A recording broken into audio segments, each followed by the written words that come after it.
Ketika yang paling gampang ya Kak Oakley ya, yang bisa kita lihat, kita kan hidup di negara Asia gitu ya, dengan budaya kolektivis gitu, nggak seperti budaya Barat yang individualis gitu. Jadi banyak banget nih intervensi dari lingkungan gitu. Kita seperti banyak orang pada umumnya hidup dengan ekspektasi orang lain, ekspektasi dari orang lain, ekspektasi dari lingkungan. Akhirnya mereka bingung tuh, hidupnya tuh ini aku yang hidup atau orang lain yang hidup gitu kan. Bukan hanya tuntutan dari luar ya, jadi tuntutan dari diri kita sendiri juga. Kita harus jadi good depan semua orang. Kita harus selalu baik, selalu jadi yes person buat semua orang. Nah itu juga jadi tantangan tuh Kak Oakley. Apalagi kita diajarin ini kan Neta ya, dari dulu kan PPKN nih kan Neta ya, untuk mengutamakan kepentingan umum dibandingkan kepentingan pribadi. Betul. Gimana kita bisa nemuin makna hidup kita nih di depan kalau kita dari belakangnya aja tuh ada yang membelenggu kita gitu kan. Lu mah nggak bisa ini ya, lu hidupnya payah dan lain-lain gitu kan. Sehingga pengalaman baik yang mengenakan maupun yang tidak mengenakan di masa lalu tidak dimaknai, tidak menjadi sebuah puzzle untuk kita lihat secara kualitatif gitu ya, bahwa oh ini kita punya makna seperti ini gitu. Sehingga kita kayak jalanin hidup ya terkungkung, terbelenggu dengan kesalahan-kesalahan atau pengalaman-pengalaman di masa lalu.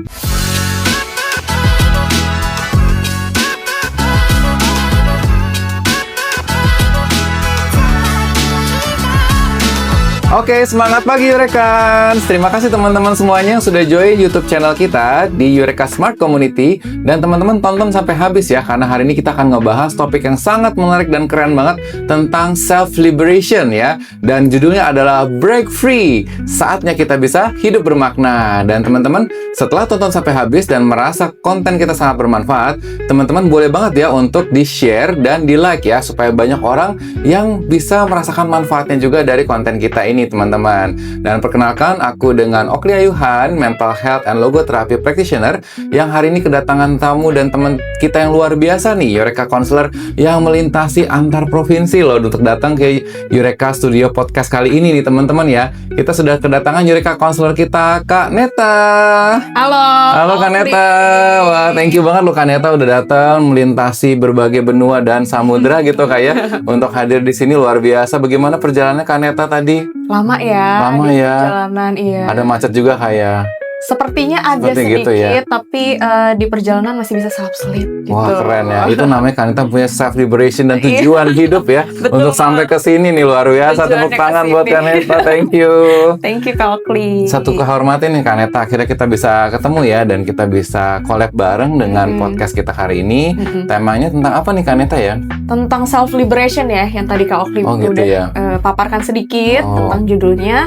Self-liberation itu mungkin gak banyak orang yang tahu nih Kak Oakley. Self-liberation secara artinya sendiri adalah satu kebebasan diri gitu. Jadi kebebasan diri ini mengenai apa sih? Mengenai kebebasan diri dari belenggu psikologis kita secara internal maupun secara eksternal gitu. Internal tuh apa aja? Dari rasa bersalah misalnya gitu ya. Kalau secara eksternal tentu yang kita tahu dari ekspektasi lingkungan gitu. Tapi self-liberation ini secara sadar tuh Kak Oakley. Jadi nggak yang serta-merta kita bisa langsung suka hati kita gitu ya. Penuh tanggung jawab juga gitu, dan itu dilakukan sama kita secara sadar biar kita itu bisa menemukan keontentikan diri kita sendiri. Keren gitu. banget Kaneta, keontentikan ya kan. Keaslian kita. Keaslian kita ya. Berarti sebenarnya banyak orang juga kadang-kadang kalau kita lihat banyak yang sulit juga nih Kak untuk menemukan keontentikan diri mereka sendiri nih, karena mungkin ada beberapa faktor nih. Mungkin apa sih Kak kira-kira yang mempengaruhi orang-orang ini untuk susah nih menemukan ya keontentikan diri mereka, dan ketika sulit untuk ditemukan keontentikan diri mereka ini menghambat dan berdampak pada kesehatan mental mereka nih. Seperti apa tuh Kak Neta? Benar banget. Ketika yang paling gampang ya Kak Oakley ya, yang bisa kita lihat, kita kan hidup di negara Asia gitu ya, dengan budaya kolektivis gitu, nggak seperti budaya Barat yang individualis gitu. Jadi banyak banget nih intervensi dari lingkungan gitu.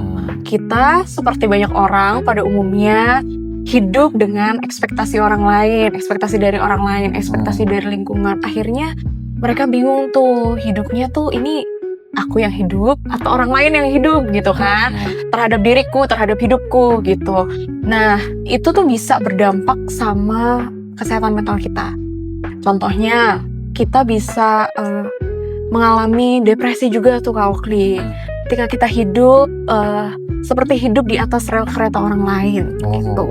Jadi kita bertanya-tanya gitu kan, ini hidup aku atau hidup dengan hidup aku ini diprogram oleh orang lain gitu.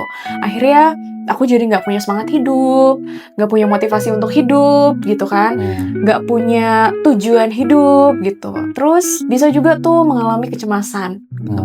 Seperti tadi, kita hidup karena ekspektasi orang lain. Akhirnya yang sering kita dengar adalah overthinking gitu. Sedikit-sedikit orang ngomong, kita overthinking. Akhirnya jadi nggak bisa tidur tuh, karena pikiran kita berisik sama omongan orang lain gitu kan. Terus kita jadi haus dari validasi orang. Kalau kita apa yang kita lakukan nggak divalidasi orang dengan baik, akhirnya kita berpikir nih, kurangnya apa ya? Jadi kita nggak pernah tuh merasa untuk cukup sama diri kita, karena pada dasarnya kan kita tuh kita nggak perlu harus jadi orang lain gitu, jadi ekspektasi orang lain, pemenuhan ekspektasi orang lain. Kita perlu cukup dengan apa adanya diri kita gitu. Nah, itu juga berpengaruh sama identitas diri kita. Kita jadi kehilangan, aku ini siapa sih gitu kan, aku ini sebagai apa sih gitu. Terus yang paling penting juga adalah kita kehilangan makna hidup kita. Kita jangankan kehilangan, kita menemukan aja sulit gitu untuk menemukan makna hidup kita gitu. Nah, itu mulai dari self liberation tuh Kak Oakley gitu. Jadi memang dampaknya banyak ya Kak Neta ya, banyak dari banget. self liberation ini. Efeknya ke kesehatan mental sangat erat seperti tadi Kak Neta udah jelaskan ya. Bisa jadi depresi gitu ya, kita juga jadi nggak menemukan gairah untuk hidup tuh. Buat apa, tujuannya nggak ada, blur. Apalagi aku suka nih kata-kata Kak Neta tadi, kita hidup di rel kereta orang gitu ya. Nah, iya benar banget tuh Kak. Dalam self liberation juga ada beberapa tantangan gitu. Seperti yang aku paparkan tadi di awal, tantangan dari internal dan eksternal. Dari eksternalnya tadi tuh ekspektasi dari orang lain, omongan dari orang tua, tuntutan dari orang tua gitu ya, omongan-omongan dari sosial gitu. Nah, dari internalnya juga ada seperti rasa takut ditolak, takut salah, kayak tadi tuntutan dari orang tua, akhirnya kita takut salah tuh. Nah, setelah kita mungkin someday membuat satu kesalahan, akhirnya muncul rasa bersalah yang berlarut-larut gitu. Nah, itu kita jadi punya gambar diri juga yang negatif. Misalnya kita jadi punya judgement diri, kita nih anak yang gagal, orang yang nggak pernah cukup. Nah, itu juga tantangan dalam self liberation, belenggu internal kita gitu Kak Oakley. Jadi memang ada tantangan juga dalam diri kita sendiri ya. Kadang-kadang yang dimaksud dengan hakim yang paling kejam dan keras adalah diri kita sendiri loh. Betul. Wah, itu yang memang harus diantisipasi ya Kak Neta ya. Selain itu ada lagi tantangan yang lain nggak Kak Neta selain di dalam diri kita sendiri gitu? Kayak tadi yang eksternal ya, kayak gitu. Terus tuntutan juga sih, bukan hanya tuntutan dari luar ya, jadi tuntutan dari diri kita sendiri juga. Kita harus jadi good depan semua orang. Kita harus selalu baik, selalu jadi yes person buat semua orang. Nah, itu juga jadi tantangan tuh Kak Oakley. Apalagi kita diajarin ini Kak Neta ya, dari dulu kan PPKN ya Kak Neta ya, untuk mengutamakan kepentingan umum dibandingkan kepentingan pribadi. Betul. Nah, itu sebenarnya kita kan juga dituntut ya untuk menghargai orang lain, tapi kita seringkali lupa tuh, kita juga harus menghargai diri kita sendiri. Kita menghormati pilihan orang lain, tapi kita juga harus menghormati pilihan kita sendiri, karena kita hidup tuh dengan pilihan gitu, dengan pilihan yang bertanggung jawab, yang tadi Kak Oakley jelasin gitu, dengan pilihan yang bertanggung jawab. Jadi kita bukan self liberation tuh bukan hidup semaunya, bukan hidup suka-suka kita, tapi kita hidup yang bertanggung jawab, bukan melarikan diri juga ya Kak Oakley ya. Tadi kan konsep self liberation itu kebebasan diri gitu ya, ntar mikirnya melarikan diri lagi gitu. Enggak, kita tuh nggak melarikan diri dari masalah. Justru kita menghadapi kenyataan, kita menolak peran-peran yang nggak sesuai sama nilai diri kita. Kita jadi hidup lebih otentik, dan yang paling penting adalah kita hidup bermakna. Kita bukan hidup sekedar hidup gitu, sekedar punya nafas hidup, tapi kita juga hidup bermakna gitu. So we don't run away from our masalah sebenarnya, tapi kita bertanggung jawab, responsibility gitu ya, responsible sama apa yang kita perlu lakukan, tetapi bukan berarti harus terus-menerus memenuhi standar orang gitu ya. Iya, betul banget. Oke, dan ini sebenarnya ada kaitannya juga nih Kaneta ya dengan makna hidup gitu, karena kan kita bukan berarti kita self liberation terus kita nggak ada tanggung jawab ya.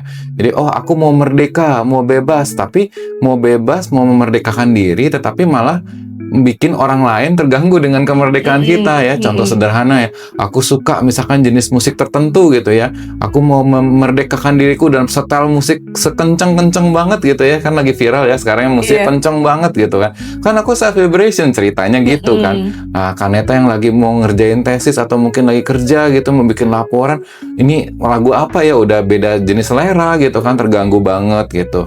Atau mentang-mentang kita self liberation juga, kita dikasih tugas tanggung jawab dari atasan kita atau dari partner kita gitu ya, atau dari klien kita, malah kita bilang aku kan memang orangnya cermat, jadi aku butuh waktu yang sangat lama gitu ya untuk mengerjakannya dan lewat dari deadline gitu kan, sehingga kita nggak berkembang karena kita main di belakang mengatasnamakan self liberation, tapi kita tidak mau untuk memacu diri kita lebih lagi. Jadi sebenarnya self liberation ini memang adalah awal dari kita menemukan makna hidup gitu ya. Gimana kita bisa nemuin makna hidup kita nih di depan, kalau kita dari belakangnya aja tuh ada yang membelenggu kita gitu kan. Lu mah nggak bisa ini ya, lu hidupnya payah dan lain-lain gitu kan. Sehingga pengalaman baik yang mengenakan maupun yang tidak mengenakan di masa lalu tidak dimaknai, tidak menjadi sebuah puzzle untuk kita lihat secara kualitatif gitu ya, bahwa ini kita punya makna seperti ini gitu, sehingga kita kayak jalanin hidup ya terkungkung, terbelenggu dengan kesalahan-kesalahan atau pengalaman-pengalaman di masa lalu. Nah, jadi self liberation ini di awalnya memang sangat-sangat penting banget ya teman-teman semua untuk bisa menemukan makna hidup. Istilahnya seperti kita melepaskan untuk menemukan, gitu ya. Melepaskan dulu, lalu kita bisa menemukan. Lepas dari ini pengalaman buruk, nggak mau diingat dah gitu ya. Itu malah jadi salah teman-teman. Bukan untuk tidak diingat, karena kan kita selama tidak ada kerusakan di otak gitu ya, memori kita pasti akan ingat gitu. Hanya kita repress gitu, tidak mau diproses. Tetapi ketika kita sudah proses, kita self liberation, yes, kita memang salah. Justru karena kita salah, kita bertanggung jawab dong untuk membuat masa depan yang lebih baik gitu. Karena masa lalu sudah tidak bisa kita rubah kan. Kita maafkan diri kita, lalu kita bisa menyusun strategi untuk memperbaiki diri sehingga hidup kita jadi lebih bermakna dengan self liberation itu gitu. Jadi self liberation ini ada tujuan nih, nggak cuma sekedar self liberation atas nama self liberation. Aku ganggu orang lain, aku terkungkung dengan zona nyaman gitu ya. Tapi self liberation yang bertanggung jawab sehingga kita bisa menemukan ke depannya adalah makna hidup kita atau tujuan kita untuk bisa punya self liberation itu apa. Gitu sih Kaneta. Bener banget sih. Itu ada dramanya juga tuh Kak Okli. Apa tuh Kak? Drama Korea. Wih, drakor ya? Iya, nama judulnya adalah My Liberation Notes. Jadi di drama itu tokoh utamanya gitu ya. Tokoh utamanya adalah seorang perempuan, anak bungsu yang lelah sama hidupnya. Karena rutinitas. Dia hanya bangun tidur, ke kantornya jauh, terus pulang udah sore, terus tidur lagi. Kalau di weekend dia bantuin orang tuanya bekerja di ladang. Jadi dia nggak dapat makna hidupnya apa tuh gitu. Tapi akhirnya dia ketemu sama satu pria yang sama-sama tidak menemukan makna hidupnya. Tapi akhirnya si perempuan ini berani untuk nge-break, yang dia akhirnya membangun hubungan ya, membangun relasi dengan pria ini. Kalau kata dialognya adalah dia tuh ingin didewakan. Gitu. Tapi di sini bukan didewakan secara harfiah dia disembah gitu ya, tapi dia tuh sadar kalau diri dia tuh punya value, diri dia tuh perlu dipedulikan, dia perlu keluar, break free dari setiap rutinitas hidup dia, dari dia yang tidak menemukan makna gitu. Jadi dia tuh berani untuk melangkah. Nah, itu dia yang jadi tantangan juga tuh Kak Okli. Kita tuh perlu keberanian untuk keluar, untuk set boundaries sama orang-orang di sekitar kita. Mungkin kita nggak bisa keluar dari keluarga yang toksik misalnya gitu ya. Memang keluarga kita memang seperti itu misalnya. atau kita nggak bisa, pokoknya kita nggak bisa keluar dari lingkungan itu misalnya. Tapi kita tuh punya boundaries loh. Kita tuh bisa set boundaries yang sehat loh. Kita bukan jadi mengabaikan mereka, tapi kita juga punya pilihan di dalam hidup itu gitu, di dalam lingkungan itu. Kita punya pilihan untuk mempersilahkan atau tidak setiap pedang-pedang mereka itu masuk ke dalam hidup kita. Gitu Kak Oakley. Oke, ini menarik sih, karena Viktor Frankl dalam logoterapi ya, ini ya Bapak pendiri logoterapi ya, berkata gitu ya, kalau memang kita nggak bisa ngubah kehidupan atau keadaan sekitar kita gitu ya, karena kan ada yang controllable, ada yang uncontrollable kan. Ketika kita tidak bisa mengubah masa depan atau keadaan kita ya, lingkungan kita, keadaan kita, ya yang perlu kita rubah adalah sikap kita terhadap keadaan itu. Gitu. Seperti tadi katakan Neta ya, kita nggak bisa memilih keluarga kan. Kebetulan kita dapat keluarga yang tanda kutip mungkin toksik ya, kecenderungan ke arah toksik gitu kan. Tapi yang bisa kita pilih, apakah kita mau menjadi bagian dari toksik itu sendiri, atau kita memilih untuk bersikap gitu ya, bagaimana kita set boundaries, bagaimana kita bisa komunikasi asertif dengan mereka dan bisa mengatakan tidak gitu ketika memang itu udah di luar dari kemampuan dia gitu ya kayak. Wah, jadi ini sangat-sangat penting banget nih, kita bisa berkata tidak, kita bisa set boundaries, kita bisa tahu nih kapasitas kita sebenarnya sampai di mana gitu ya. Nah, tapi gimana nih Kak Neta, kan mungkin ada yang bertanya juga ya teman-teman di sini nih, gimana ya kalau misalkan kita tuh punya temen ya yang atas nama self liberation dan tahu set boundaries dan lain-lain gitu ya, tapi selalu berkata tidak gitu. Misalkan kalau Kak Neta nih, yuk kita ke mall yuk. Aku kan orang introvert ya, nggak suka keramaian. Aku tahu boundariesku gitu. Jadi nggak mau Kaneta pergi sendiri aja, jangan ajak aku gitu ya. Terus kalau ada project gitu ya, aku kan emang orangnya sukanya prokrastinasi gitu ya, tipe orang yang intim dan lain-lain gitu ya.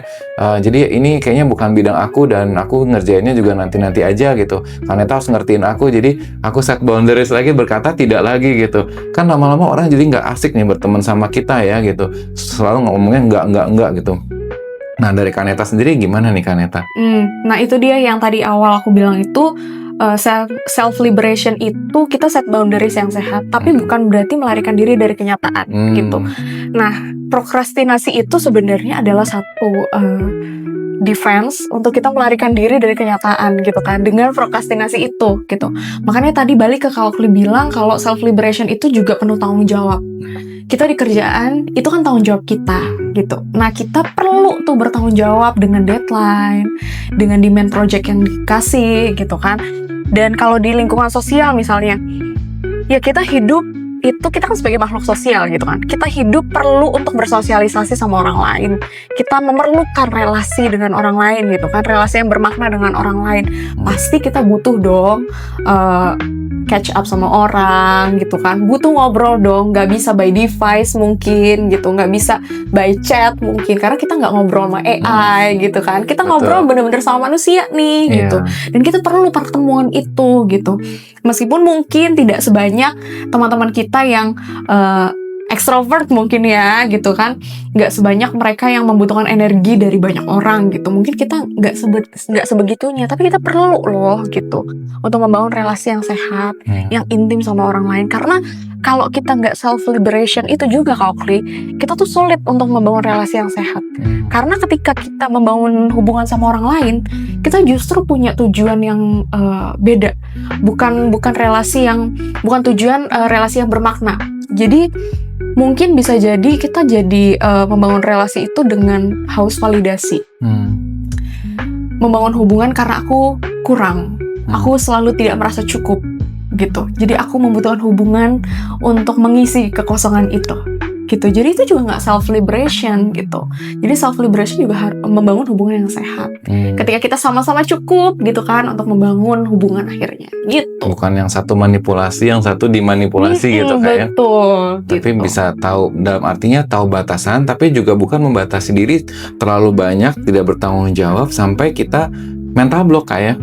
Betul banget tuh. Kayak gitu tuh Kak Oakley. Ya, jadi mungkin buat teman-teman semua nih ya, kalau misalnya teman-teman merasa nih relate ya dengan kisah yang kita ceritakan ya dengan topik-topik kita, teman-teman boleh banget nih untuk segera menghubungi Eureka Smart Community karena kita adalah komunitas kesehatan mental dan teman-teman di sini bisa langsung dilayani oleh Eureka Counselor kita seperti Kaneta, Eureka Counselor kita, dan juga ada psikologis kita di Eureka Smart Community karena kadang-kadang hal simple gitu ya yang membuat kita rasa kayaknya ini kecil lah ya, tapi itu akan efeknya lama-lama jadi besar ke arah apa? Ke arah relasi ya. Betul. Karena kan relasi kita nggak cuma pertemanan, tapi juga nanti akan berlanjut ke pacaran. Dan pacaran akan berlanjut lagi nanti akan ke pernikahan. Pernikahan ke ibu dan anak atau bapak dan anak, dan seterusnya. Nah, kalau tidak diatasi self-liberation ini, kebayang ya teman-teman ya, nanti akan bola saljunya seperti apa nih teman-teman. Nah, jadi mumpung dari hal-hal yang ringan dan kecil, yuk segera kita selesaikan, kita atasi dulu, supaya kita bisa tidak mengganggu hubungan-hubungan kita ke kedepannya, gitu teman-teman ya. Nah, karena self-liberation ini sangat-sangat penting banget nih ya Kaneta ya. Jadi, apa sih Kak langkah-langkah praktis, simple, untuk kita bisa self-liberation? Seperti yang tadi Kak Okli juga udah singgung tuh, kita yang pertama adalah kita berani untuk ngomong enggak. Karena kalau tadi Kak Okli menyinggungnya banyak orang yang ngomong enggak justru gitu ya, tapi ternyata banyak juga orang yang ngomong iya sebagai yes person gitu ya. Kita harus berani loh ngomong enggak, kita harus sadari limit kita tuh sampai di mana gitu ya. Kalau kita secara mental udah lelah gitu, kita boleh loh ngomong enggak gitu.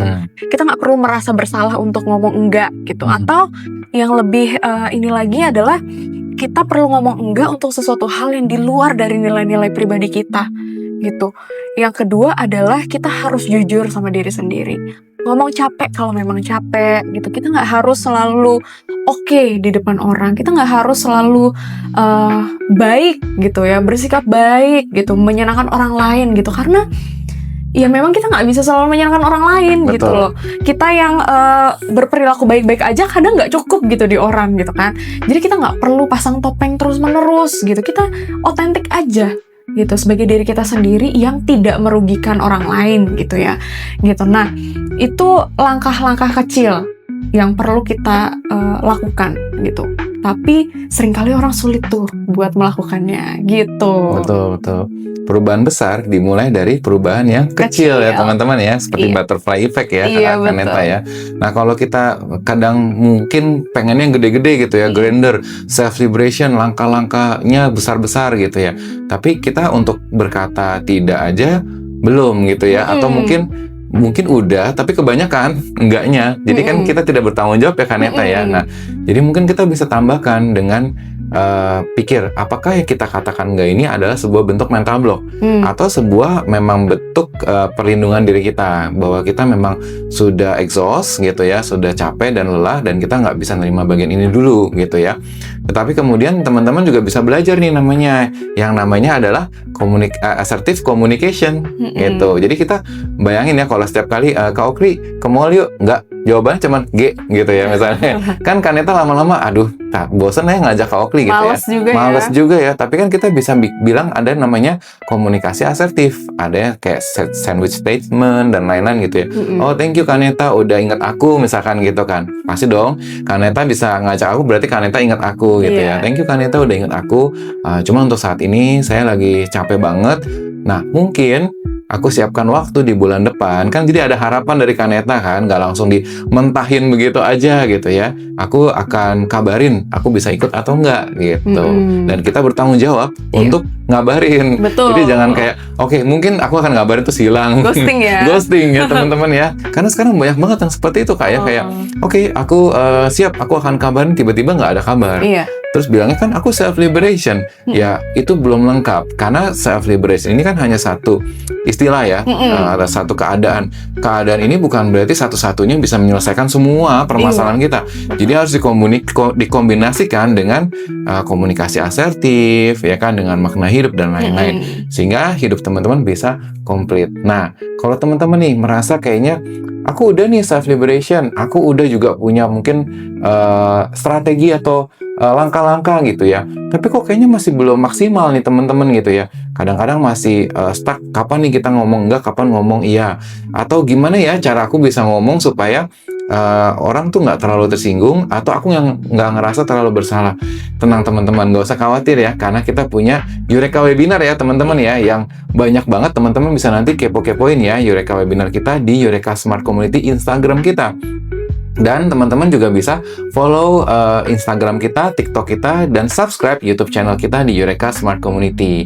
Nah, kalau teman-teman juga merasa nih kayaknya konten kita bermanfaat banget ya, teman-teman jangan lupa untuk share ya teman-teman ya, karena siapa tahu mungkin teman-teman belum terlalu relate, tapi teman-teman yang lainnya lagi begitu nonton konten kita relate banget dan membantu mereka. Jadi yuk kita jadi perpanjangan tangan-tangan kebajikan untuk bisa menyebarkan konten-konten yang positif seperti di Eureka Smart Community. Nah, teman-teman kalau mau konsultasikan juga nih, misalnya Kaneta atau teman-teman konselor yang lainnya, gimana ya cara kita punya langkah-langkah kombinasi ramuan ya, kayak tadi kan ada self liberation, ditambah lagi dengan komunikasi asertif, ditambah lagi juga dengan logoterapi misalkan gitu ya, dengan menemukan makna hidup dan lain-lain. Nah, teman-teman bisa nih untuk sharingkan atau komunikasikan atau konsultasikan gitu ya permasalahan teman-teman atau hambatan teman-teman dengan Eureka Counselor kita atau Associate Psychologist kita di Eureka Smart Community ya. Seperti di sini kita udah kehadiran Kaneta sebagai Eureka Counselor kita, dan kita juga punya banyak konselor-konselor lainnya yang siap membantu teman-teman lainnya. Nah,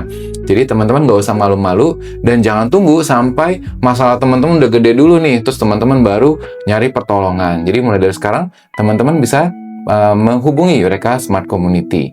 Oke, terima kasih banyak nih Kaneta, ilmunya luar biasa, sharing kita seru banget Kaneta. Jadi nanti kita bisa ngobrol-ngobrol lagi dan berkolaborasi lagi, dan teman-teman semua tetap pantengin terus ya, follow dan selalu lihat konten-konten kita untuk menemukan makna hidup teman-teman yang lebih bermakna. Sampai ketemu teman-teman di acara selanjutnya.